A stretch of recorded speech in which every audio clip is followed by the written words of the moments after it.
Good morning friends, आपका हमारा YouTube channel Lakhan Pawar FPA पर स्वागत है।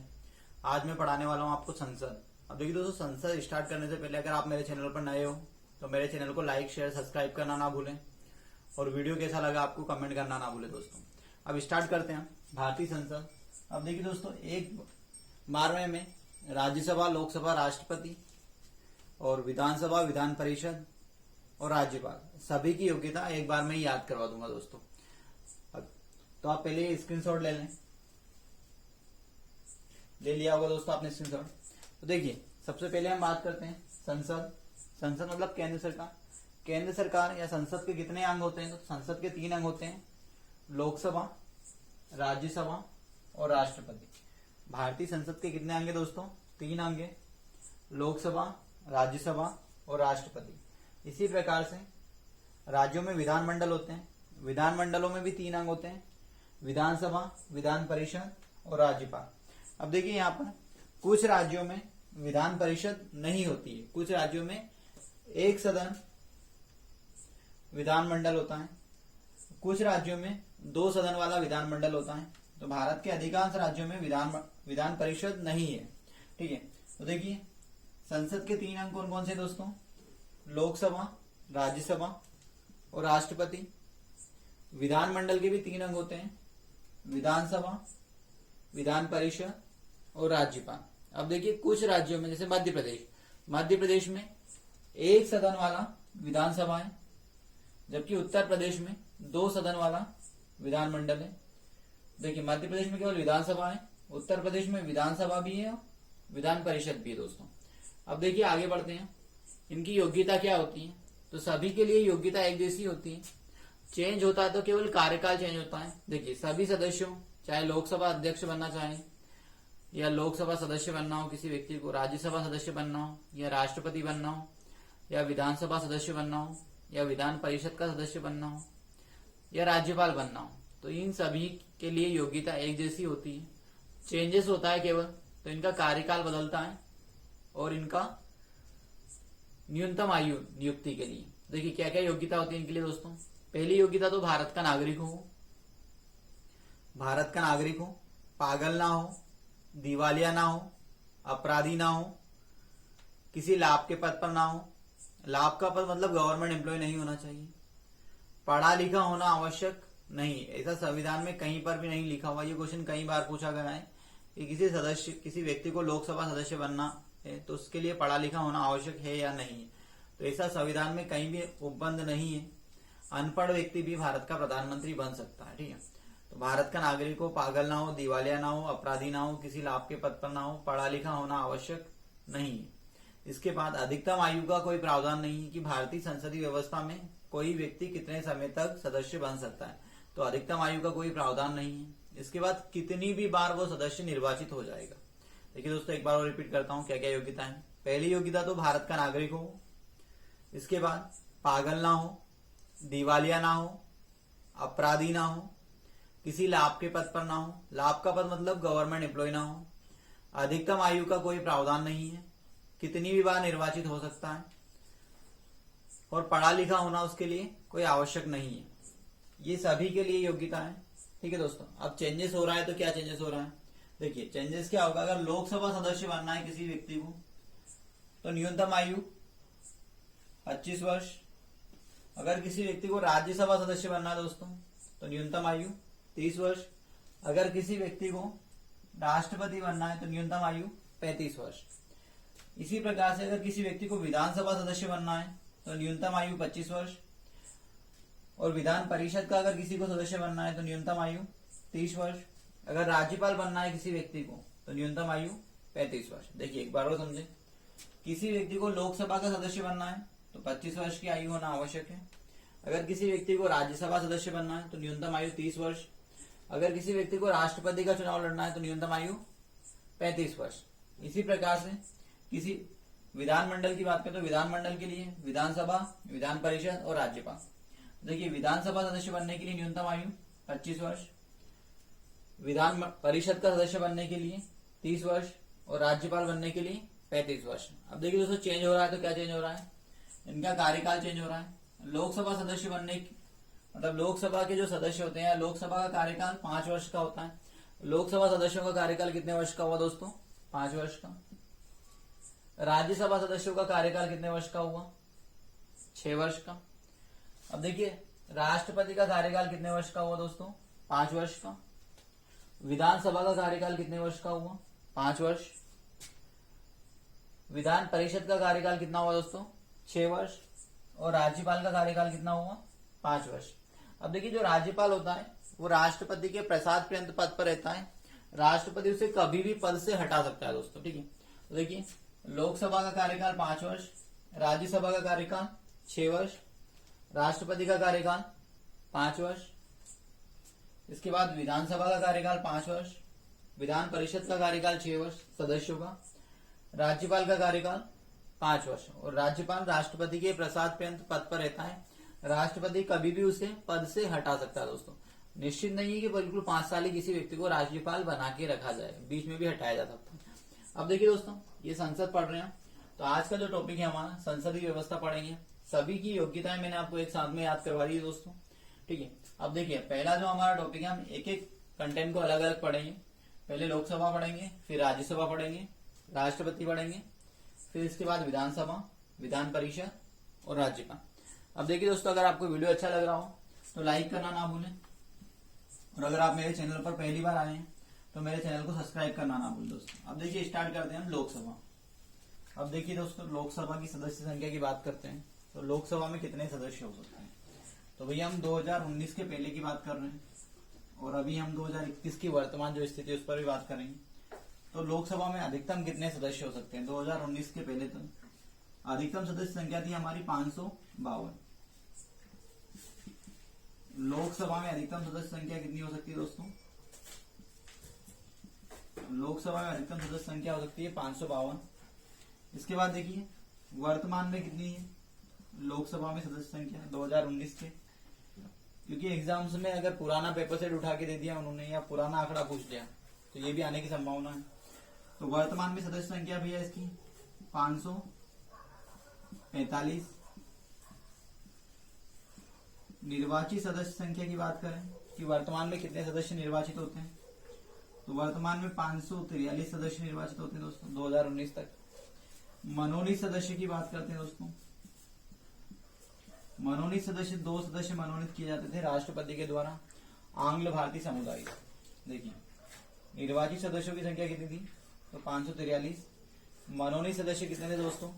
तो 2 सदस्य राष्ट्रपति मनोनीत करता था आंग्ल भारतीय समुदाय से। आंग्ल भारतीय समुदाय मतलब वो जिनके माता या पिता या दादा या परदादा में से कोई यूरोपीय वंश का व्यक्ति हो या महिला हो, तो ऐसे सदस्यों को आंग्ल भारतीय सदस्य कहा जाता है। और ऐसे सदस्य राष्ट्रपति 2 सदस्यों को हमारी लोकसभा में मनोनीत करता था दोस्तों। अब देखिए आगे बढ़ते हैं। अब राज्यों से उस समय हमारे देश में 29 राज्य थे, तो 29 राज्यों से उस समय कितने सदस्य चुने जाते थे दोस्तों? तो 530 सदस्य। 29 राज्यों से 530 सदस्य चुने जा रहे थे। और उस समय 7 केंद्र शासित प्रदेश थे। कितने केंद्र शासित प्रदेश थे दोस्तों? 7 केंद्र शासित प्रदेश थे। तो 7 केंद्र शासित प्रदेशों से कितने सदस्य निर्वाचित होते थे? तो 13 सदस्य निर्वाचित होते थे। और केंद्र शासित प्रदेशों के लिए अधिकतम सीटें 20 आरक्षित थी। देखिए लोकसभा में, देखिए लोकसभा सदस्य संख्या की बात कर रहे हैं 2019 के अनुसार, तो अधिकतम सदस्य संख्या कितनी हो सकती है लोकसभा में दोस्तों? 552। वर्तमान में 545। निर्वाचित सदस्य संख्या कितनी है दोस्तों? तो 543। मनोनीत सदस्य संख्या कितनी थी? तो 2 सदस्यों को राष्ट्रपति मनोनीत करता था आंग्ल भारतीय समुदाय से, जिनके माता पिता या दादा या परदादा या नाना या नानी यूरोपीय वंश से हो या यूरोपीय देशों से संबंधित हो। ऐसे सदस्यों को राष्ट्रपति 2 सदस्यों को मनोनीत करता था। 29 राज्यों से 530 सदस्य निर्वाचित होते थे दोस्तों। केंद्र शासित प्रदेश से 13, मतलब 2019 में 13 सदस्य, और अधिकतम 20 सदस्यों की संख्या हो सकती थी। अधिकतम 20 और 13। अब देखिए वर्तमान में क्या स्थिति है दोस्तों? वर्तमान में लोकसभा सदस्यों की बात करें तो ये तो अधिकतम सदस्य संख्या तो 552 ही है। ये वर्तमान की बात कर रहे हैं। अब जैसा क्वेश्चन आपके पेपर सेट में आए ऐसा लगाना है आपको। वर्तमान में देखिए अधिकतम कितना है? तो अधिकतम तो 552 ही। वर्तमान में भैया 543। अब 543 सदस्य वर्तमान में निर्वाचित होते हैं, ठीक है।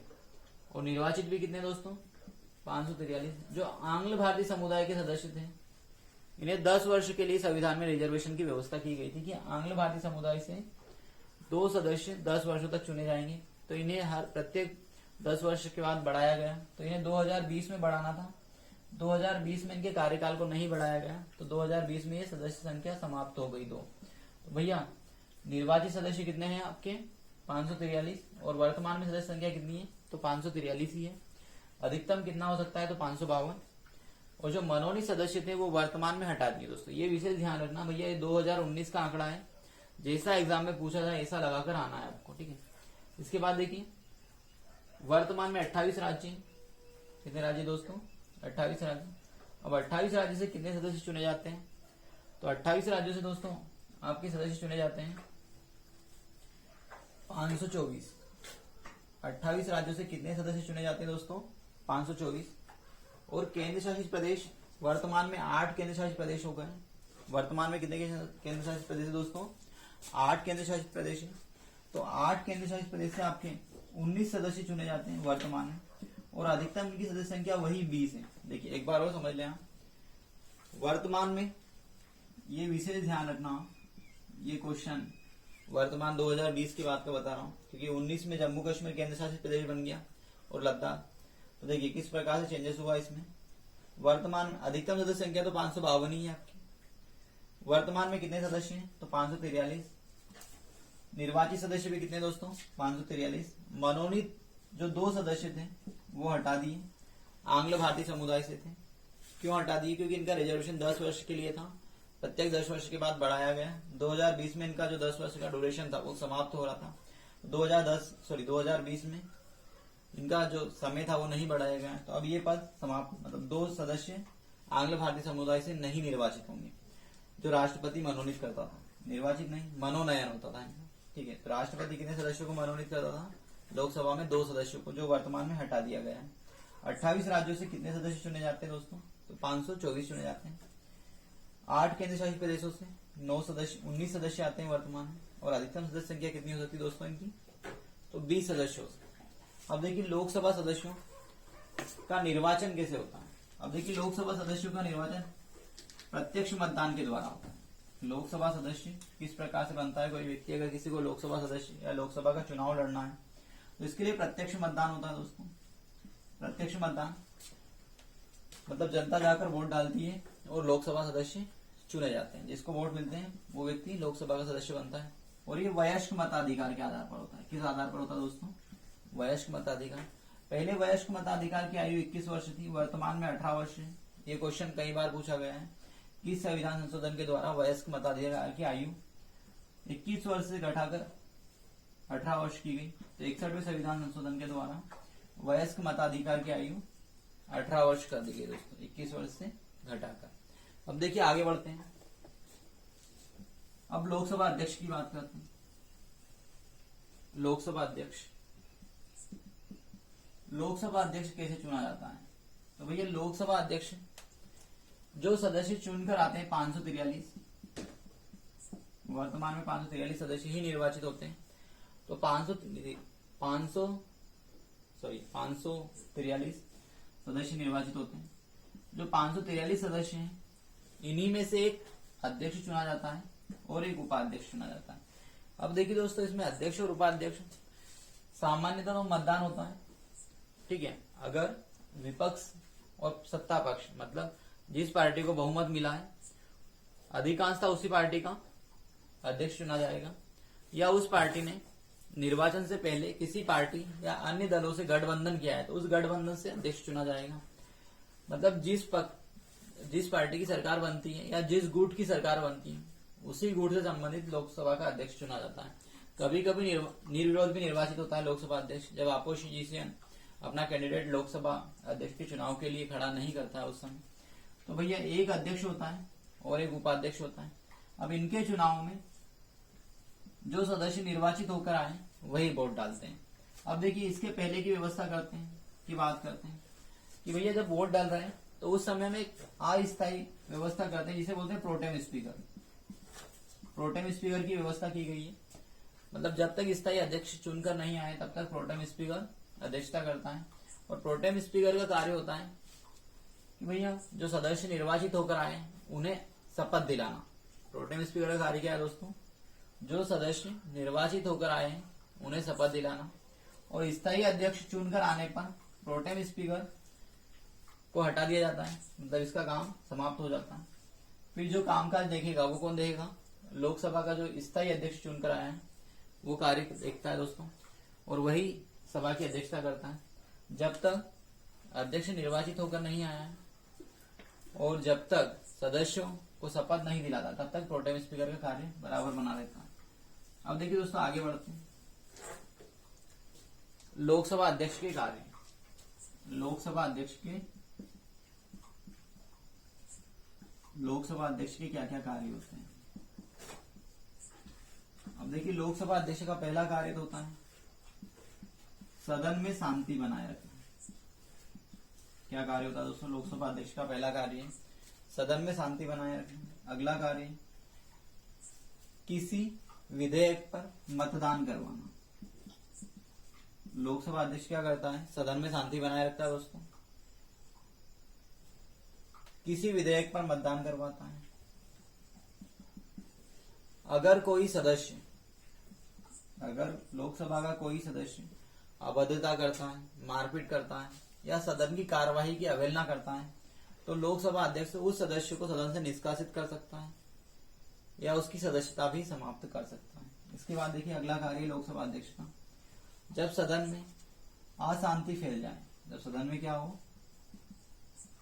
अशांति फैल जाए, मतलब बहुत ज्यादा मारपीट स्टार्ट हो जाए या सदन चलाने की स्थिति में ना हो, तो उस समय लोकसभा अध्यक्ष लोकसभा की कार्यवाही को स्थगित करता है कुछ समय के लिए और अनिश्चित काल के लिए भी कर सकता है। इसके बाद देखिए लोकसभा अध्यक्ष का अगला कार्य है निर्णायक बहुमत देना।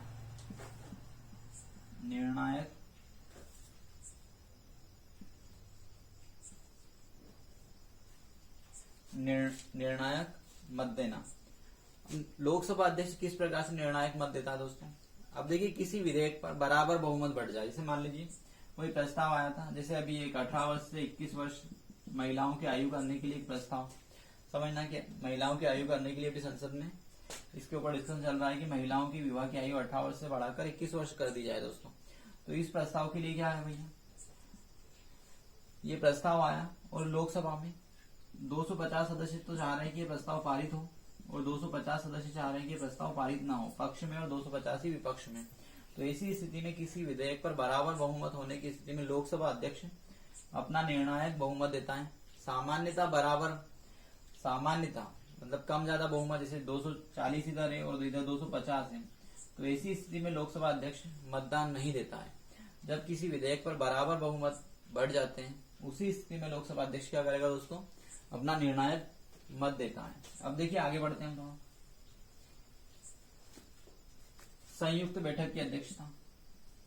लोकसभा अध्यक्ष का अगला कार्य है संयुक्त बैठक की अध्यक्षता। अनुच्छेद 108 के तहत राष्ट्रपति दोनों सदनों की संयुक्त बैठक बुलाता है। उस बैठक की अध्यक्षता करने का अधिकार केवल लोकसभा अध्यक्ष को होता है दोस्तों। ये मोस्ट इंपोर्टेंट क्वेश्चन है, कई बार पूछा गया है। संयुक्त बैठक की अध्यक्षता कौन करता है? हमेशा तो लोकसभा अध्यक्ष करता है। ठीक है, इसके बाद देखिए आगे बात करते हैं धन विधेयक। अगला जो कार्य है लोकसभा अध्यक्ष का, धन विधेयक। कोई विधेयक धन विधेयक है या नहीं, इसका निर्धारण करने का अधिकार भी किसको दोस्तों? लोकसभा अध्यक्ष को। ठीक है, धन विधेयक, कोई विधेयक धन विधेयक है या नहीं, इसका निर्धारण भी कौन करेगा? लोकसभा अध्यक्ष करेगा दोस्तों। अब देखिए आगे बढ़ते हैं लोकसभा अध्यक्ष के बारे में। तो ये लोकसभा अध्यक्ष के कार्यों को दोस्तों स्क्रीनशॉट ले लें हम। अब लोकसभा जो अध्यक्ष होता है भैया, ये अध्यक्ष के रूप में शपथ नहीं लेता है, ये सदस्य के रूप में ही शपथ लेता है दोस्तों। लोकसभा अध्यक्ष सदस्य के रूप में ही शपथ लेता है, ना कि अध्यक्ष के रूप में। लोकसभा अध्यक्ष सदन की कार्यवाही की अध्यक्षता करता है। ठीक है, अगर लोकसभा अध्यक्ष अपना त्यागपत्र देना चाहता है तो किसको देगा त्यागपत्र? उपाध्यक्ष को त्यागपत्र देगा। किसको त्यागपत्र देगा दोस्तों? ये उपाध्यक्ष। ठीक है, उपाध्यक्ष को त्यागपत्र देगा लोकसभा अध्यक्ष, ठीक है। और लोकसभा उपाध्यक्ष किसको त्यागपत्र देगा, तो ये अध्यक्ष को त्यागपत्र देगा दोस्तों, ठीक है। स्क्रीनशॉट ले सकते हैं हम इसका। अब आगे बात करते हैं, लोकसभा अध्यक्ष का वेतन कितना होता है। तो लोकसभा अध्यक्ष का वेतन होता है 4 लाख रुपए, मासिक वेतन होता है लोकसभा अध्यक्ष का।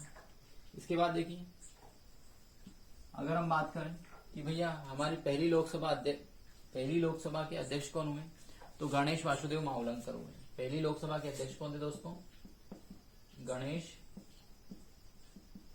वासुदेव मावलंकर। ये क्वेश्चन कई बार पूछा गया है, मावलंकर। पहली लोकसभा अध्यक्ष कौन हुए, हमारे पहले लोकसभा के अध्यक्ष गणेश वासुदेव मावलंकर। और पहली लोकसभा के उपाध्यक्ष हुए दोस्तों अनंत साइना, ठीक है। पहली लोकसभा अध्यक्ष गणेश वासुदेव मावलंकर और पहली लोकसभा के उपाध्यक्ष कौन हुए दोस्तों, तो अनंत साइना। अब देखिए, लोकसभा की पहली महिला अध्यक्ष, ये क्वेश्चन भी कई बार आया है। तो लोकसभा की पहली महिला अध्यक्ष हुई दोस्तों मीरा कुमार। लोकसभा की पहली महिला अध्यक्ष कौन हुई, तो मीरा कुमार। अब देखिए, मीरा कुमार जो थी ना दोस्तों, ये 15वीं लोकसभा की अध्यक्ष हुई। मीरा कुमार कौन सी लोकसभा की अध्यक्ष हुई दोस्तों, 15वीं। तो ये पहली महिला लोकसभा अध्यक्ष हुई। अब देखिए, दूसरी लोकसभा अध्यक्ष महिला कौन हुई, तो ये हुई आपकी सुमित्रा महाजन। सुमित्रा महाजन ये 16वीं लोकसभा अध्यक्ष हुई दोस्तों। सुमित्रा महाजन का संबंध इंदौर जिले से, मध्य प्रदेश की। और सुमित्रा महाजन एकमात्र ऐसी महिला है जो एक ही सीट से, एक ही पार्टी से लगातार 8 बार चुनाव जीतती है, ठीक है। तो देखिए, दूसरी महिला सुमित्रा महाजन जो 16वीं लोकसभा की अध्यक्ष हुई। और वर्तमान में जो लोकसभा चल रही, कौन सी लोकसभा चल रही दोस्तों, 17वीं लोकसभा। और इसके अध्यक्ष कौन है, तो ओम बिरला। वर्तमान में 16वीं लोकसभा चल रही दोस्तों, इसके अध्यक्ष कौन है, ओम बिरला। अब देखिए, लोकसभा और राज्यसभा के जो कार्य वगैरह हैं, तो इसके लिए मैं कार्यों के लिए एक अलग टॉपिक पर वीडियो बनाने वाला हूं दोस्तों, ठीक है। जब हम राज्यसभा कल पढ़ लेंगे, उसके बाद में लोकसभा और राज्यसभा के कार्यों पर एक वीडियो बनाऊंगा दोस्तों, तो उससे आपको सारे डाउट क्लियर हो जाएंगे। अगर आपको ये वीडियो अच्छा लगा हो दोस्तों, तो कमेंट करना ना भूलें। और अगर आप मेरे चैनल पर नए हो, तो मेरे चैनल को लाइक, शेयर, सब्सक्राइब करना ना भूलें। Thank you.